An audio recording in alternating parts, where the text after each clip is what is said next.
में यहाँ प्रशासन ने नाइक्रोम क्रॉयल जो आधारित क्रूड वाटर है इसे किस तरह से यहाँ पर काम में लाया है। क्रूड वाटर हीटर और क्रूड कुकिंग हीटर की बिक्री और खरीद पर रोक लगाने का यहाँ पर आदेश जारी कर दिया है कि इस पर रोक लगाई जाए। और आदेश के यहाँ मुताबिक ये आदेश जो है वो दिए गए थे और उसी आदेश के मुताबिक ये उपकरण भारतीय मानक ब्यूरो का अनुपालन नहीं करते हैं और सर्दियों में इन उपकरणों का इस्तेमाल बढ़ने से ट्रांसफार्मर को नुकसान पहुंचता है, जिससे बिजली आपूर्ति बाधित हो रही है।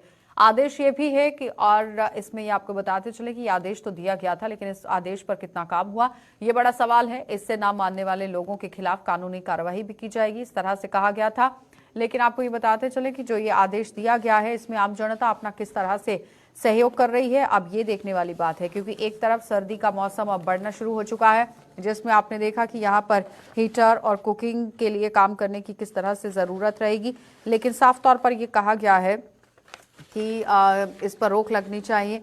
और साथ ही साथ आपको ये बताते चलें कि प्रशासन ने यहाँ नाइक्रोम कॉयल जो आधारित क्रूड वाटर हीटर और क्रूड कुकिंग हीटर है उसकी बिक्री पर रोक लगाने के आदेश जारी कर दिए हैं। लेकिन क्या वाकई में जमीनी सतह पर यह काम हो पाया है या नहीं, रंजीव मेहता हमारे संवाददाता हमारे साथ ज्वाइन कर चुके हैं। रंजीव, कितना काम हुआ है? क्योंकि आदेश तो जारी हो गया है, लेकिन इम्प्लीमेंट किस तरह से हुआ है ग्राउंड पर?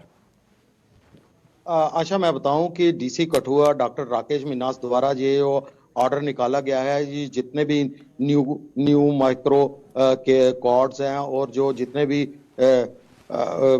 क्रूड हीटर हैं, जो कुकिंग हीटर हैं, चाहे वो वाटर हीटर हैं, उन सब पर पाबंदी लगा दी गई है। जिला मजिस्ट्रेट द्वारा अपनी पावर का इस्तेमाल करते हुए धारा 144 के तहत ये पावर का इस्तेमाल करके ये एक ऑर्डर निकाला गया है। क्योंकि इसका मुख्य कारण यह है कि सर्दियों का मौसम शुरू होते ही पूरे जिले कठुआ की बात करूं तो लगातार ट्रांसफार्मर जलने का सिलसिला लगातार जारी है और लोगों को बिजली कटौती का भारी भरकम बिजली कटौती का सामना करना पड़ रहा है, जिसको देखते हुए जिला प्रशासन ने ये एक कदम उठाया है। और लोगों से खासकर तौर पर, क्योंकि बिजली विभाग वाले हर बार छापे मारकर ये हीटर जब्त करते थे, लेकिन इस लोग फिर से मार्केट से आसानी से उपलब्ध होने वाले ये हीटर दोबारा खरीद कर लगा लेते थे, जिससे बिजली सप्लाई करने वाले ट्रांसफार्मर है उन पर काफी दुष्प्रभाव पड़ता था और वो खराब होकर जल जाते थे।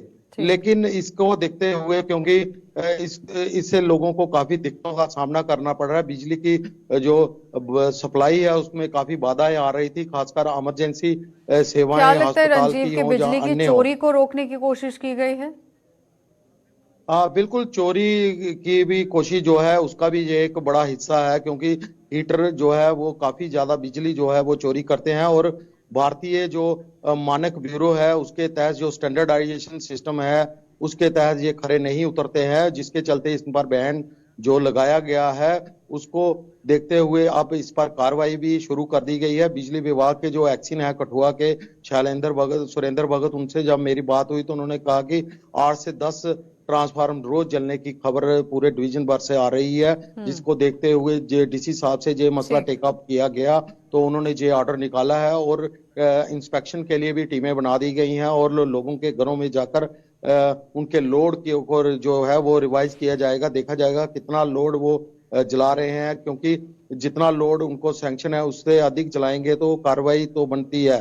तो इसको सब ये देखते हुए लोगों की, क्योंकि बिजली की घोषित कटौती जो है, जो घोषित कटौती है वो पहले 6 घंटे थी, स्मार्ट अब 8 मीटर आने के घंटे बाद तो दावा किया है। गया था कि जब स्मार्ट मीटर यहाँ पर लग जाएंगे उसके बाद आपको 24 घंटे बिजली जो है वो फराहम कराई जाएगी और बिजली चोरी की बिल्कुल भी गुंजाइश नहीं बचती है। बिल्कुल, आपने सही फरमाया कि स्मार्ट मीटर लगने के बाद चोरी जो है वो खत्म हो जाएगी, विभाग ही यही दावे कर रहा है। लेकिन उसके बावजूद कठुआ जिले की बात करूं तो यहाँ पर अभी स्मार्ट मीटर नहीं लग पाए हैं, जिसके चलते अभी तक बिजली चोरी का एक बड़ा हिस्सा चोरी में चला जाता है बिजली का, जिससे काफी लोगों को नुकसान हो रहा है, विभाग को काफी नुकसान हो रहा है। रंजीत, बहुत बहुत इसके धन्यवाद चलते जुड़ने के लिए। तो फिलहाल एक बड़ी कार्रवाई को अंजाम दिया गया है जिला कठुआ के अंदर। अब देखना ही होगा कि इस पर किस तरह से काम आम जनता दिखाती है, अपना सहयोग दिखाती है। लेकिन फिलहाल यहाँ बिजली चोरी को रोकने की कोशिश की गई है और साथ ही आप देखिए कि एक बड़ा एक्शन जरूर हुआ है। फिलहाल खबरों में इतना ही।